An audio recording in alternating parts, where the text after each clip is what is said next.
पापा की अस्थियां पानी में बहाते ही भैया की हिम्मत उनका साथ छोड़ गई। उन्हें गहरा सदमा लगा। रिश्तेदारों ने कहा वो पागल हो गए। पापा के चले जाने के 1 महीने बाद घर लोगों से भर गया था।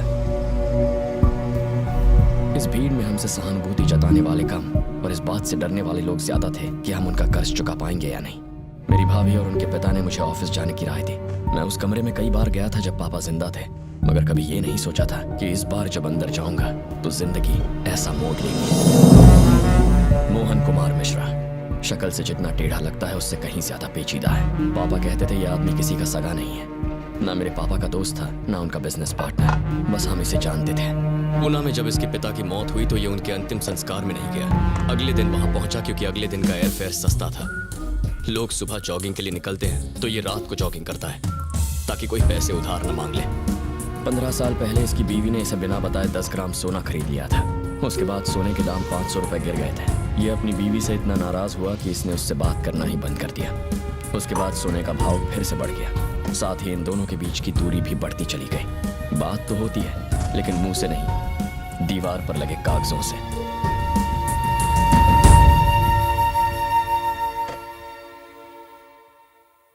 पापा की मौत के बाद मोहन कुमार का यहाँ आना मुझे हैरान कर रहा था। 5 साल और जिंदा रह जाते तो सब कुछ सेट हो जाता। अब तो उनकी कमाई और कर्ज तराजू के दोनों हाथों की तरह एक ही लेवल पर हैं। रियल एस्टेट में लगाया सारा पैसा फंस गया है। 60 प्रोजेक्ट्स अटके पड़े हैं। घर, car, policies, deposits, gold, painting, सब कुछ बेचने के बाद भी कर्ज उतर नहीं पाएगा।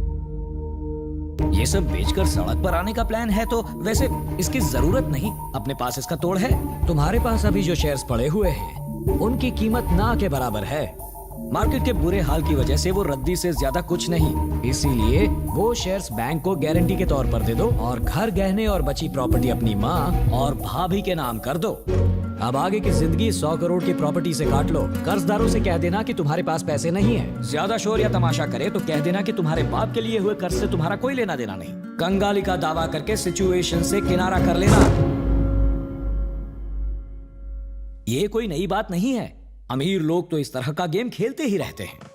2-3 साल मुंह पर ताला लगाकर पीछे अपना बिजनेस चलाते रहो। लेकिन ऐसा करने से पापा की इज्जत खाक हो जाएगी। वो खुद खाक हो गए। सर प्लीज मुझे एक बात बताओ, तुम्हारी प्रॉब्लम क्या है? सर, लोगों ने जिस भरोसे से पापा को कर्ज दिया है वो तोड़ना ठीक होगा? तो क्या परिवार को सड़क पर लाना ठीक होगा? आप जितना भी कहें मैं आपकी बात से कन्विंस नहीं होगा। It's against my values. Values? In values की झूठी शान बनाए रखने के लिए अपने परिवार को तबाह करना ठीक होगा?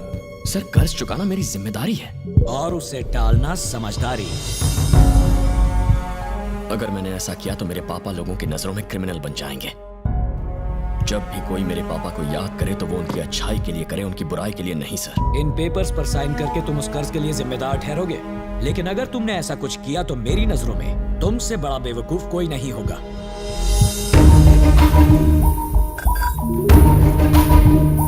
300 करोड़ एक सिग्नेचर से फैसला हो जाएगा कि तुम वाल्केश्वर में रहोगे या मीरा रोड में, रोल्स रॉयस में घूमोगे या बस में धक्के खाओगे, होटल में खाना खाओगे या मंदिर में।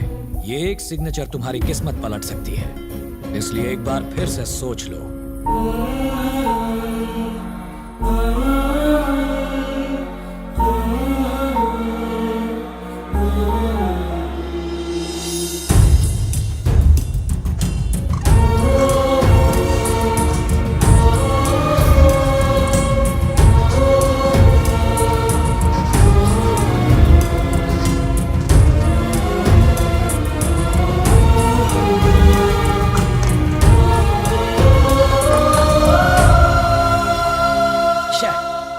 जो नहीं चाहिए था वो रख लिया और जो चाहिए था वो दे दिया।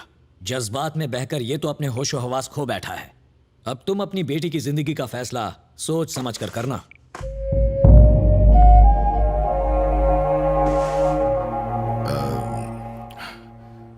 पता नहीं इस वक्त ये कहना सही होगा या नहीं, समझ में नहीं आ रहा। लेकिन अगर अभी नहीं कहा तो बेकार में तुम्हारे दिल में आशा बनी रहेगी कि अगले महीने शादी होने वाली है। ये सगाई टूट चुकी है। अपनी मां से कह देना। पल्लवी,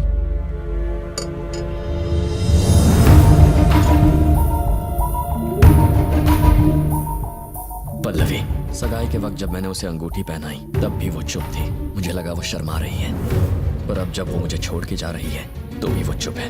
पता नहीं इसका क्या मतलब निकालूं। उसने अपनी सारी प्रॉपर्टी बैंक के नाम कर दी। रहने को ये घर तक नहीं बचा। दामाद जी इस सदमे से बाहर नहीं निकलेंगे और बनी के इस फैसले से पूरा परिवार सदमे में है। मेरी बात मान और बच्चों को लेकर मेरे साथ चल। हम डिवोर्स फाइल कर देंगे। अभी तेरी पूरी जिंदगी बाकी है, इसे बर्बाद क्यों करना चाहती है? बेटा कुछ तो बोल। बनी, डैडी जा रहे हैं, प्लीज इन्हें कार तक छोड़कर आ जाओ। मैं खुद चला जाऊंगा, चलो। कॉफी पियोगे? मुझे तो पीनी है, मेरा सर चकरा रहा है इनकी फिजूल की बातें सुन के। जो हो रहा है हम उससे मुंह नहीं मोड़ सकते। भाभी के पास यहाँ से जाने का मौका था, लेकिन फिर भी उन्होंने हमारे साथ रहने का फैसला किया।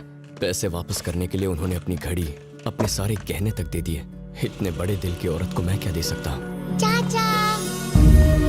अगर मैं छोटी की परवरिश बिना दुख और तकलीफ के कर पाया तो कम से कम भाभी का कर्ज चुका पाऊंगा।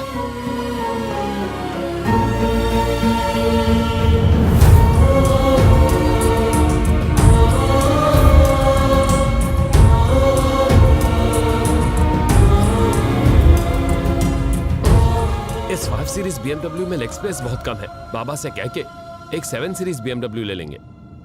ठीक है भैया। 1 करोड़ की लॉटरी में भी 30 लाख टैक्स कट जाता है। इसलिए कहते हैं लक बिना डिस्काउंट के नहीं मिलता, लेकिन बैड लक बोनस के साथ मिलता है। क्यों?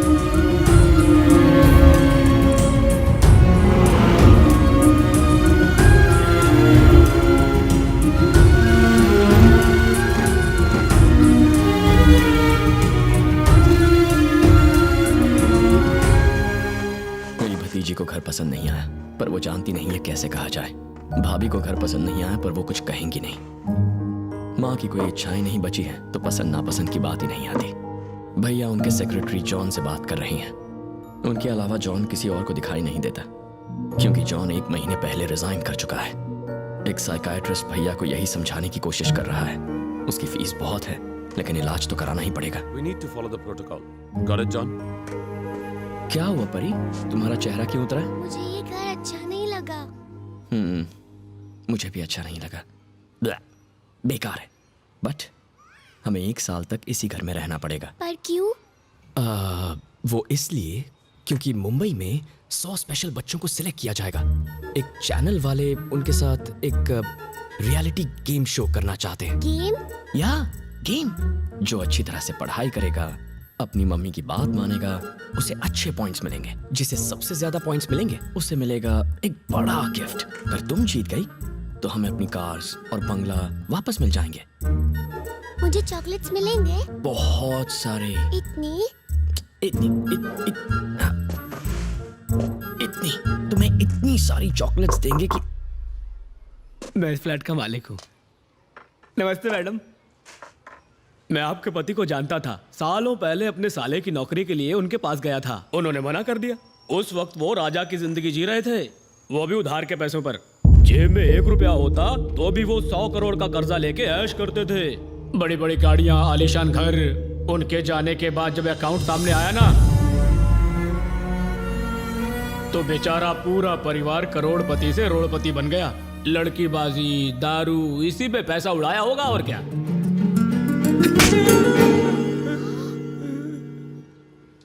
पापा के जाने के बाद अब मजाक कांटे की तरह चुभता है। शायद आपके इस गंदे जोक पर पहले मैं हंस लेता। चाय कॉफी कुछ पियेंगे? वक्त पर किराया मिलता रहेगा, यहाँ आने की जरूरत नहीं है, प्लीज।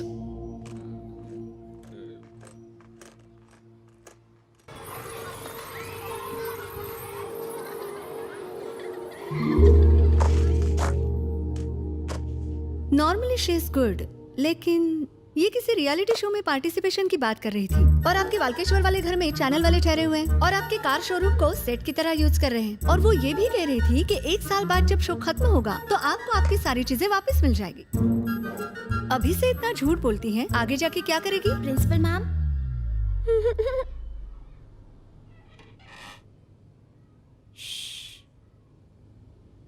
आपके परिवार में किसी को मेंटल या साइकोलॉजिकल प्रॉब्लम्स हैं? प्रॉब्लम्स किसको नहीं होती, लेकिन प्रॉब्लम के बावजूद काम करते रहना यही एक सक्सेसफुल बिजनेस की पहचान है।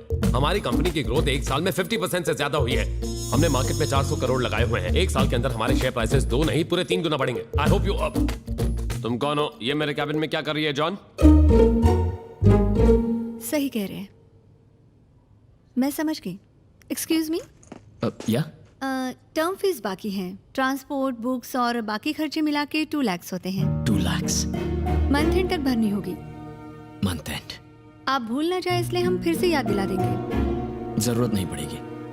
रकम इतनी बड़ी है कि भूल नहीं पाऊंगा और वक्त इतना कम है कि याद दिलाता रहेगा। आप फिक्र मत कीजिए।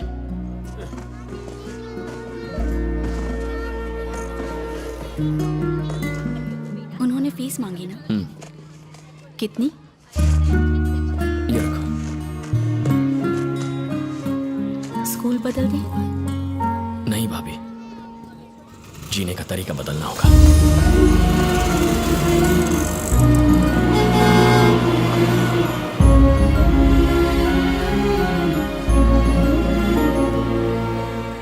जेब में 200 रुपए नहीं है और तुझे 2 लाख चाहिए? शाबाश, क्या बात है।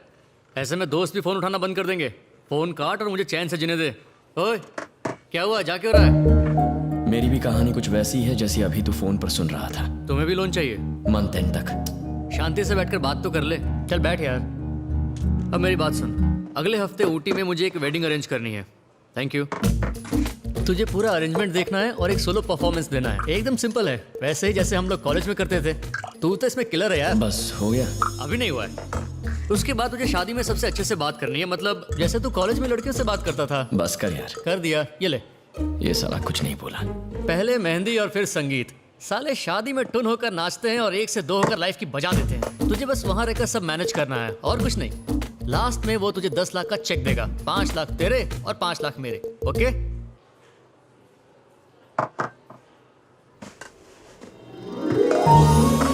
बस कर पगले, रुलाएगा क्या?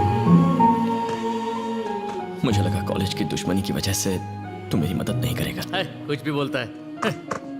दोस्त हूं तेरा, जान भले ना दे सकूं, पार्टनरशिप तो दे सकता हूं। जा मजे कर। थैंक्स यार।